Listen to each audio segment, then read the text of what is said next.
आज गोटे बड़ दिन आज हूँ प्रभात पुरुष एवं कोटी ओडियार जे प्राणवल्लभ विजु बाबू तिरोधान तिथि ये तिथि रे मो दिवंगत आत्मा प्रति मोर गभीर श्रद्धांजलि अर्पण करुच्ची एवं केवल गोटे कथा मन पड़ुची जे से सब बेले कहते साहसी हुओ कलिंगा साहसिका तेणु आज दिन में साहस एकांत अपरिहार्य आवश्यकता अच्छी जेपरी भाव में गोटे पर गोटे अघटन घटुची एवं प्रतिमूर्ति प्रति प्रतिमूर्ति पोड़ा जाऊँगी बरपुत्र प्रति असम्मान करा जाऊँगी सेतिपाई सारा राज्य प्रतिक्रिया समस्त व्यथित ये व्यथा दूर करने सरकार उद्यम जरूरी एवं ता सहित ओडिशावासी विरुद्ध प्रतिवाद करने साहस जरूरी तेणु आज दिन में आम साहस बांधिले अन्याय अविचार विरुद्ध में मुँह खोली कथा कहबार शक्ति संचय करें विजु बाबू प्रति हम श्रेष्ठ श्रद्धांजलि। एसआर कार्यालय से आज दाखल कर विजु बाबू पुण्यतिथि 28तम तिरोधान दिवस रे आज रक्तदान शिविर ठू आरंभ करी कार्यालय से भी देखी आसी निजे भी वक्तव्य रखिकी विजु बाबू को श्रद्धांजलि जन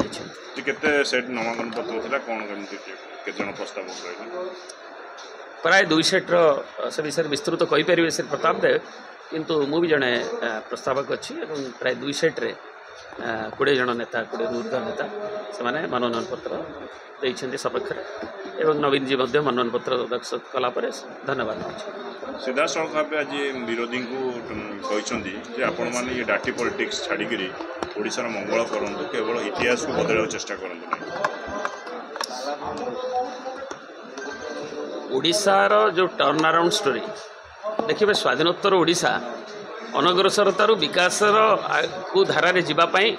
आधुनिक ओडिशार अनेक महामनीष अच्छा अवदान रही किंतु विजु बाबू जो आधुनिक ओडिशार कथा कहुच्छे तार 60 दशक तार स्थपति थे अग्रणी स्थपति एवं तांकरी धारारे विजु बाबू आदर्श पुणी मझिरे जो अवक्षय होता